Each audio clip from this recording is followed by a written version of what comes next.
the wonderful John Ennis. So John is a poet from Westmeath, my home county. He won the Patrick Kavanagh Poetry Award in 1975 and the Listowel Open Poetry Competition 11 times. Seamus Heaney said John is Ireland's most undeservedly neglected poet.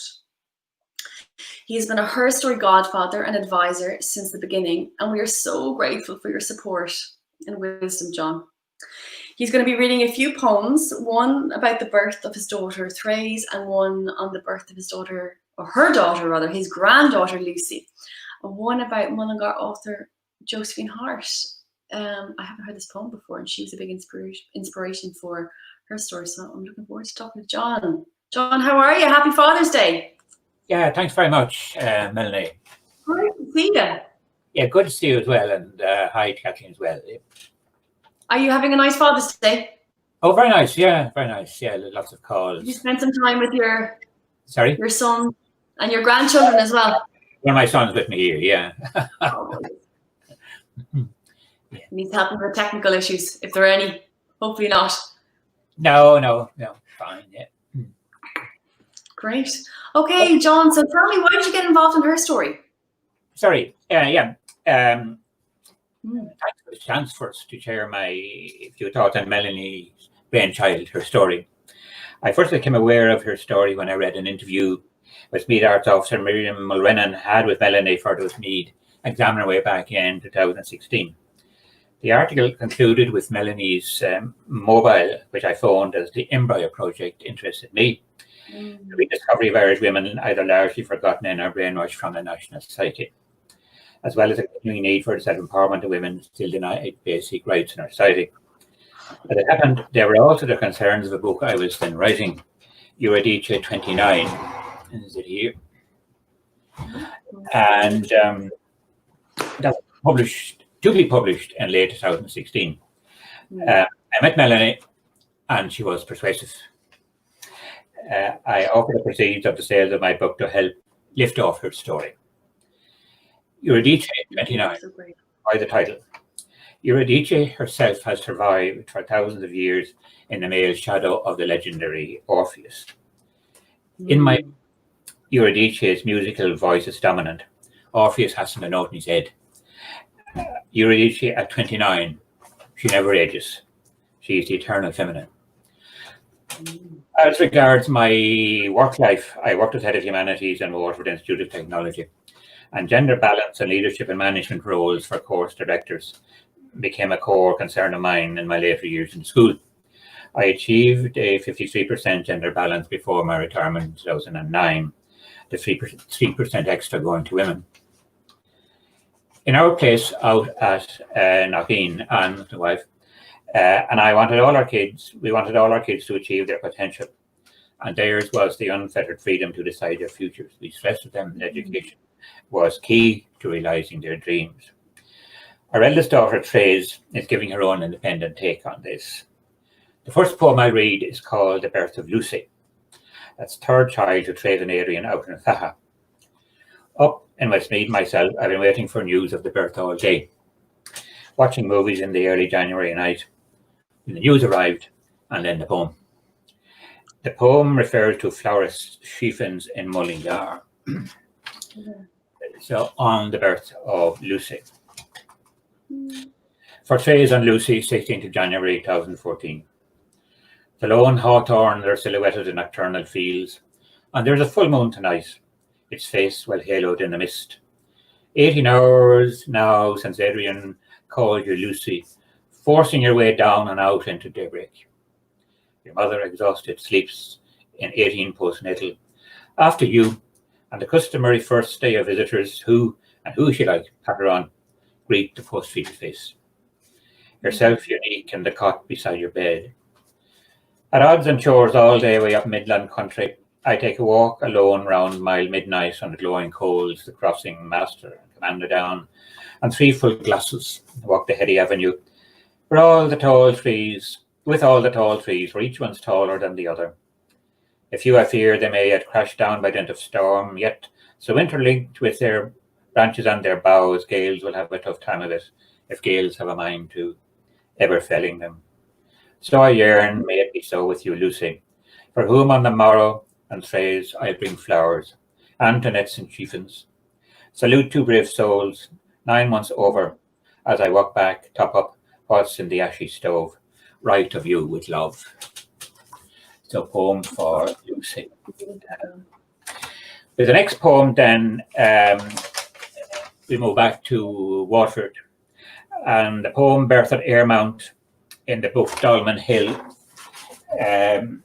That was published way back. It's in 1970s. Airmount is at the top of the city and was maternity hospital then. The occasion is the birth of our first daughter, Therese herself. The poem takes place on the interval between Anne's leaving her bed to go to the delivery ward and the birth, with me waiting by a window looking down over the city. This poem was written to order, to thank all the staff involved in any way with Anne's safe delivery. Gertie Cody lived just down from Airmount. Further down, Joe and Imelda Bulger, lovely people in the Glen.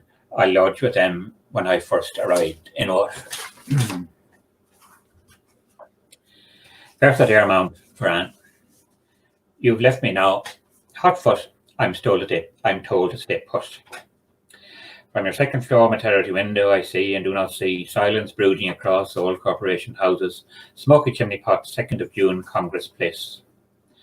Cattleless, the hose marked at High Ballybricken, straggle of summer lovers past the Dole House to Regina, 2 French ships anchoring on the Placid Shore at 7:30, mooring ropes of the cargo vessels dropping over bollards, woodcocks coo gently buoyant in thinly greying bluish clouds. Down in the Glen, Imelda Bulger's calling her to Eldeston. Squabbles terrace roofs ads for orange fiberglass hardly insulate. The aging youth men unemployed with Sunderland and Co. Marriages on the verge, daughters out for a glass, craftsmen, most settling for young apprentices. Hearts trust all in tomorrow here and the IDA.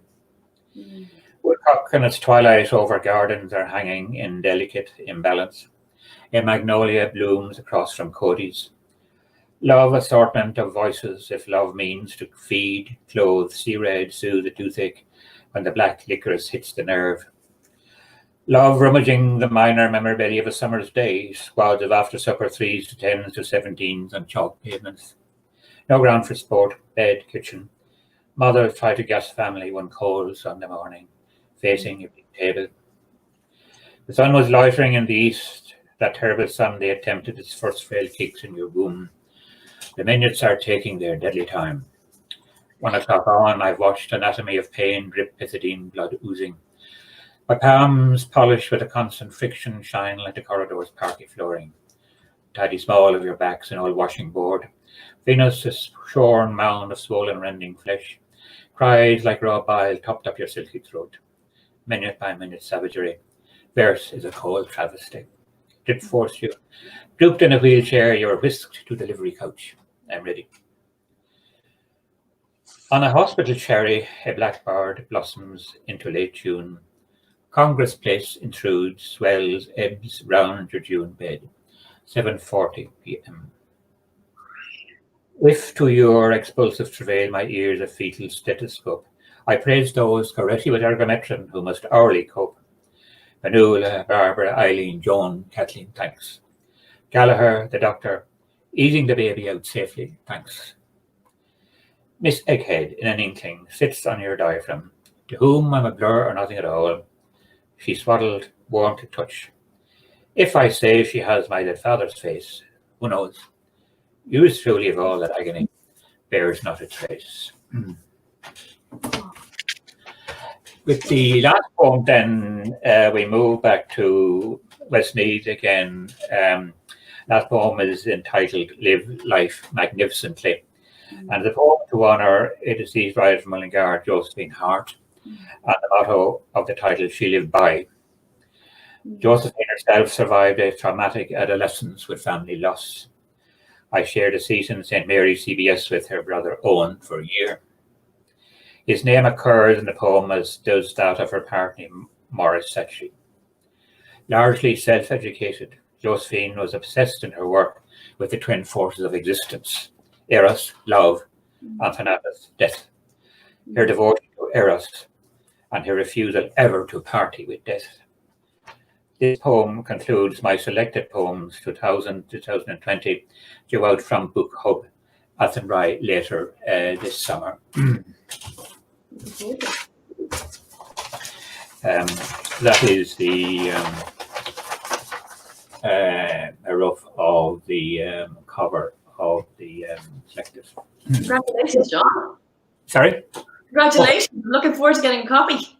Yeah, listen, oh yes, the pipe and the almost live life magnificently in memoriam Josephine Hart. Where others chose Thanatos, you chose Eros. Even in your cancer days, primary, peritoneal. But you were crucibled at an early age by loss. Charles, Sheila, Owen, each snuffed out like a Christmas candle. You survived adolescence with climactic will. Eros was your god, which might explain then the extremes of Morris you loved, breakfasting by your bone, setting your place at table, odd behaviour by our Thanatos standards. Your lives only halved. Black and white, that's how it goes, your colours seem to say. Bare your teeth against the void, and those red lips of yours pout rage against the dying of your day. Stare gorgons in the eye, know them to the fingertips. Voices that transcend the edge you really loved. Poetry, a warehouse where gods are moved. Wow. So powerful, John. So thank you very much. To our local heroine. Yeah, it's wonderful. Thank you. It was, yeah, spellbinding as always. Really wonderful. And the poems about your granddaughter and your daughter, like the heart and soul that went into the writing process. It's just... Yeah, it's strange. The first poem was around my wife deceased in 2015. That was a poem written to order. It wasn't one I sat down to write. I've said, write a poem to thank all of these people and make sure they're all mentioned. This poem written to order. And they were they decided the parameters of the poem. And then on was Therese, first daughter, 4 other children, then Jonathan beside me here, Ennis, and Fiona and Marie. And on the day of Lucy's birthday, it was in the middle of January, waiting for news all day. And it was killing the time, waiting for the news. And eventually it came quite late. And I've been looking at TV, watching films, filling the time, and drinking a few glasses to ready the nerves. So I just took a long walk after that and came back and sat down to a few things in the store fire, and the poem just came. So, that's, so it is a nice way to end the day. Yeah. Beautiful, yeah. Born in the moment, the poem itself. Yeah. And poem for Josephine Hart, then, of course, she's a tremendous writer. And the only personal connection I have is that I shared a desk with her brother in one year, in my first year actually in St. Mary's. He was tragically killed in that summer. Very much interested in the sciences, and then there was an explosion where he was experimenting, and the poor fellow was killed. So it's something that she lived with as well, but she took the life dimension of it, never to cave in, but to keep on going. Remarkable woman, and that because of the deaths in her family, there were 3, and all the expense and all the trauma, she had to forfeit 3rd level education, university education as we know it. So she was remarkably self-educated, and she read 4 books every week. That was her way of educating herself. So extraordinary. Yeah, it's extraordinary. And then things just went right for her in London, and she had a remarkable life of success, and particularly in promotion of poetry, and happy marriage, and then her own kids, and eventually succumbing to cancer. But she didn't just bow under it. She never became resigned. But I think it's very important, because that's the kind of death wish on the way out. She fought till the very end, and she kept going at what she was doing.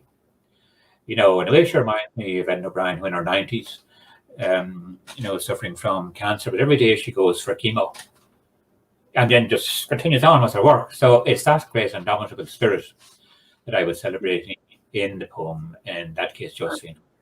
Yeah. And she had an indomitable spirit and a pure heart of gold. She was a woman of great integrity, and a huge inspiration for her story. I don't know if it would exist without her, to be honest. I think I told you before that we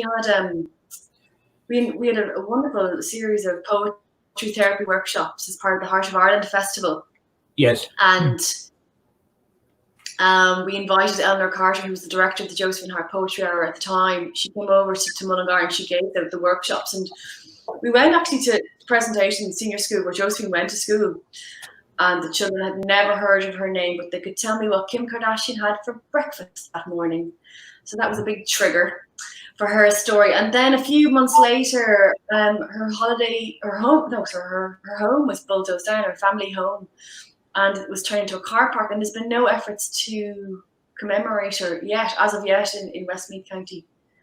But at the same time, there were very serious talks by the powers that be about building a museum to Niall Horan, who was 21 and thought it was quite a ludicrous idea. You don't build a museum to a 21-year-old. So it was just, I suppose it was the paradox, the polarizing treatment of a local man and a woman. That was a big trigger for me. And I think the fact that she's such an amazing role model for young girls, because she overcame so much tragedy and lived with extraordinary authenticity and talent. And her dynamic with Morris was one of the great love stories, really, of the 21st century. They really empowered and inspired each other. It's so wonderful to read. You know, when you get a great partnership, like a great match of equals like that. So thank you so much for doing tribute to her. It's really powerful, John. Thank you. Thank you.